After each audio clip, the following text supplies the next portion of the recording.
ఇక స్వరుణం గురించి తెలుసుకుందాం.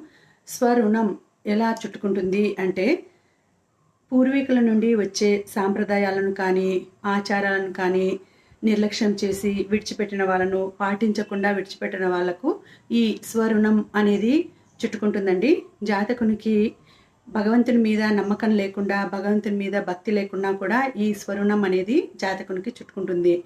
దాని వలన ఏ ఏ నష్టాలు జరుగుతాయి అంటే, ధన నష్టం అంటే దొంగతనం వలన ధన నష్టం కలుగుతుంది.